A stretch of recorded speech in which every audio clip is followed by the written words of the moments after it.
जितने भी functional groups C double bond O से शुरू होते हैं और उनके बगल में कोई हेटेरो एटम है जैसे कि OH, हेलोजन, NH2 या हाइड्रोजन। हेटेरो एटम का मतलब है कार्बन के अलावा कोई और अगर एटम है, ठीक है, तो वो फंक्शनल ग्रुप हमेशा और हमेशा कार्बन के टर्मिनल पे लगेंगे, मतलब किनारे लगेंगे। और ऐसे फंक्शनल ग्रुप का नेमिंग के लिए हमेशा और हमेशा काउंटिंग जो है वो उसी कार्बन से करते हैं जो फंक्शनल ग्रुप का कार्बन है।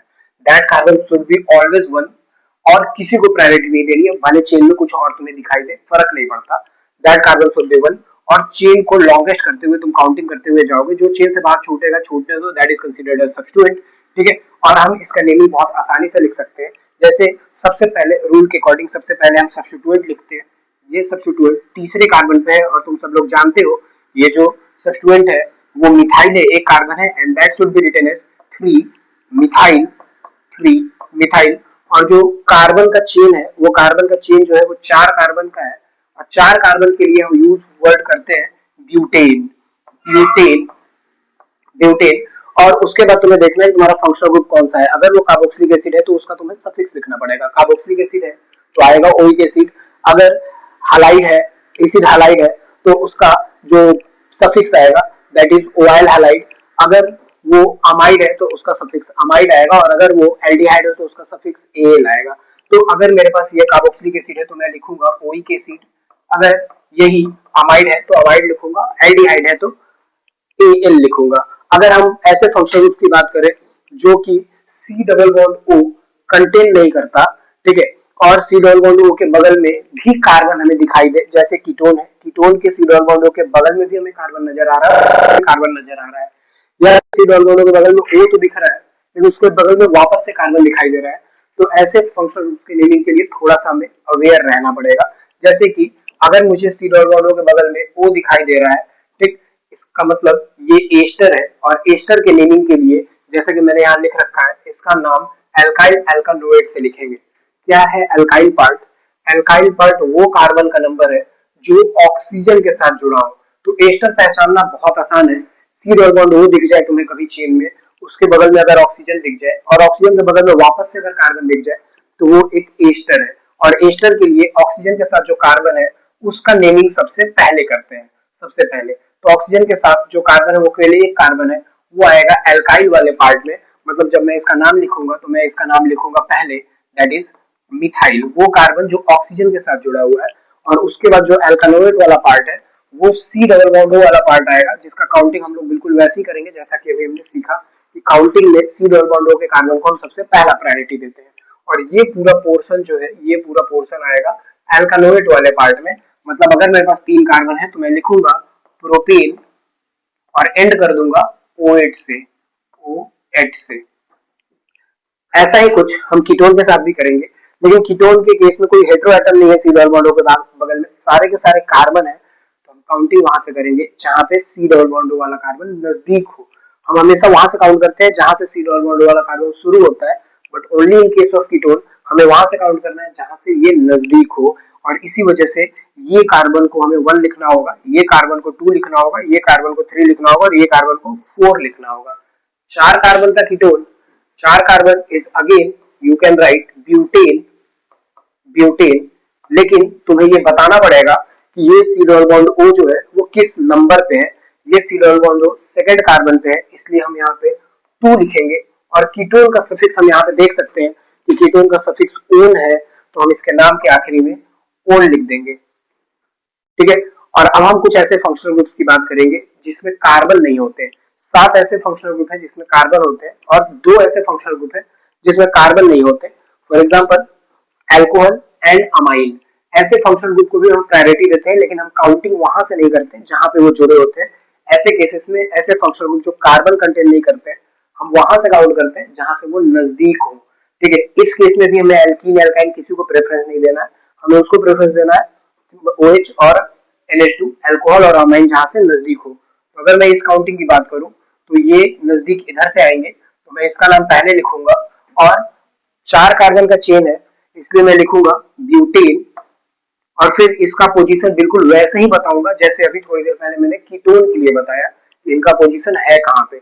इसका पोजीशन सेकंड कार्बन पे, अगर तुम ध्यान से देखो सेकंड कार्बन पे OH है और सेकंड कार्बन पे NH2 होगा, दोनों में से कोई एक ही होगा। अगर OH है तो हम एंड में अल्कोहल का सफिक्स यूज करेंगे, ठीक है क्लियर। और अगर अमाइन है तो हम अमाइन का सफिक्स यूज करेंगे। तो अगर अल्कोहल है तो हम यहाँ पे लिखेंगे कि 2 पे ओएल है, और अगर अमाइन है तो हम लिखेंगे 2 पे अमाइन है। आज हम बेंजीन से रिलेटेड कुछ कॉमन नेम के बारे में बात करेंगे कि कब बेंजीन के लिए हम फिनाइल वर्ड यूज करेंगे और कब बेंजीन के लिए हम बेंज वर्ड यूज करेंगे।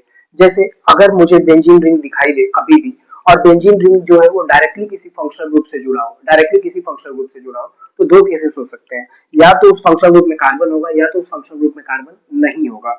अगर उस फंक्शनल ग्रुप में कार्बन नहीं है तो हम उस बेंजीन रिंग को फिनाइल लिखेंगे और उस फंक्शनल ग्रुप का सफिक्स ऐड कर देंगे, ठीक है। लेकिन अगर उसी फंक्शनल ग्रुप के पास कोई कार्बन है, एक कार्बन होना चाहिए, एक कार्बन है, बेंजीन रिंग हो, फंक्शनल ग्रुप का कार्बन हो, तो हम वहां पे बेंज वर्ड यूज करेंगे और उस फंक्शनल ग्रुप का सफिक्स हम आखिरी में लगा देंगे। कुछ एग्जांपल से समझते हैं कि कब बेंज और कब फिनाइल। जैसा कि मैंने कहा कि अगर बेंजीन रिंग पे कार्बन हो तो बेंज वर्ड यूज होगा, और केवल बेंजीन रिंग हो तो फिन वर्ड यूज होगा, फिनाइल वर्ड यूज होगा। पहला एग्जांपल अगर हम लेते हैं, ठीक है, तो यहाँ पे हमें एक बेंजीन रिंग नजर आ रहा है और उसपे हमें एक फंक्शनल ग्रुप नजर आ रहा है नाइट्राइल Cl। बेंजीन रिंग पे जब भी हमें एक कार्बन नजर आए हम क्या वर्ड यूज कर सकते हैं, बेंज वर्ड यूज कर सकते हैं। तो इसलिए यहाँ पे अगर तुम ध्यान से देखो तो यहाँ पे बेंज वर्ड यूज है, और बेंज के साथ हमें नाइट्राइल सफिक्स यूज करना पड़ेगा। That's why this is named as benzonitrile. वहीं पे अगर मैं दूसरे वाले नाम की बात करूं, ठीक है, फेनॉल की बात करूं, तो इस बेंजीन रिंग पे कोई कार्बन नजर नहीं आ रहा है। अगर बेंजीन रिंग पे कोई कार्बन नजर नहीं आ रहा तो हम उसे फिनाइल बोलेंगे। तो बेंजीन रिंग पे कोई कार्बन नजर नहीं आ रहा तो हम उसे फिनाइल बोलेंगे। लेकिन फंक्शनल ग्रुप अल्कोहल है इसलिए हम उसके नाम के आखिरी में ओएल जरूर लगाएंगे, इसलिए इसका नाम है फिनॉल। उसके बाद अगर हम तीसरा एग्जांपल पे आते हैं तो हमें फिर से एक बेंजीन रिंग नजर आता है और उसमें हमें कार्बन नजर आता है, लेकिन हमें ये सोचना होगा कि क्या ये कोई फंक्शनल ग्रुप है। आंसर इज नो, ये कोई फंक्शनल ग्रुप नहीं है। इसलिए अगर कोई फंक्शनल ग्रुप नहीं होगा तो वहां पे ना फिनाइल वर्ड यूज करेंगे ना बेंजाइल वर्ड यूज करेंगे। ऐसे कॉमन नेम को हमें याद करना पड़ता है। फॉर एग्जाम्पल दिस इज टॉल्वीन। लेकिन जब हम चौथे एग्जाम्पल की तरफ आते हैं तो हमें यहाँ पे बेंजीन तो नजर आता ही है, बेंजीन के ऊपर हमें फिर से कार्बन नजर आता है, लेकिन हम सब लोग जानते हैं कि ये कार्बोक्सिलिक एसिड है, और कार्बोक्सिलिक एसिड है तो फिर से हम ये टर्म यूज कर सकते हैं। बेंजीन बेंजीन के ऊपर एक कार्बन, वो भी फंक्शनल ग्रुप का कार्बन, इज बेंज, और कार्बोक्सिलिक एसिड का जो सफिक्स है that is oic acid, this is benzoic acid, ठीक है। फिर अगला एग्जांपल अगर हम देखें तो फिर से हमें एक बेंजीन नजर आ रहा है, बेंजीन के ऊपर हमें फिर से एक कार्बन नजर आ रहा है, और क्या ये फंक्शनल ग्रुप है?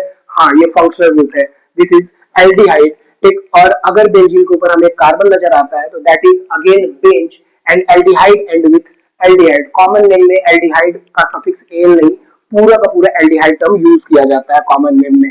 That's why this is Benz and aldehyde, that is benzaldehyde. और हम लास्ट अगर बात करें इस एसीटोफेनॉल के बारे में, ठीक, तो बेंजीन रिंग पे हमें फिर से एक कार्बन नजर आ रहा है ना, एक कार्बन नहीं है, दो कार्बन नजर आ रहा है। दैट्स व्हाई हम यहाँ पे बेंज वर्ड नहीं यूज कर सकते। दो कार्बन का कॉमन नेम एसेट होता है, दैट्स व्हाई, ठीक है, यहाँ पे हमें एसेट वर्ड यूज करना पड़ेगा। साथ में ये कीटोन है इसलिए नाम के आखिरी में ओन भी लगाना पड़ेगा। दो कार्बन के लिए हमने एसेट वर्ड यूज किया, ठीक है, और साथ में हमारे पास एक बेंजीन रिंग है, बेंजीन रिंग के लिए हम यूज कर रहे हैं फिनाइल वर्ड। तो एसेट, फिनाइल और कीटोन का होल बना एसीटोफेनॉल। लेकिन अगर हम नीचे की तरफ आते हैं तो क्या बेंजीन रिंग पे जुड़ा हुआ ग्रुप कोई फंक्शनल ग्रुप है? नहीं, इसलिए यहाँ पे फिनाइल और बेंज वर्ड नहीं यूज हो रहा है। ऐसे ही तो है, सामने काफी सारे एग्जांपल है जहाँ पे हम देख सकते हैं, नीचे जो मैंने एग्जांपल ऐड किए हैं वो सारे एग्जांपल है जिसमें फिनाइल और बेंजाइल वर्ड यूज नहीं हो रहा है, क्योंकि ये बेंजीन रिंग पे जो ग्रुप जुड़े हुए हैं वो फंक्शनल ग्रुप नहीं है, सिवाय एस NH2 और SO3H के, ठीक है, क्योंकि इनका सफिक्स जो है वो कॉमन नेम में यूज नहीं किया जाता, इसलिए इनका कॉमन नेम जो है वो बिल्कुल डिफरेंट है।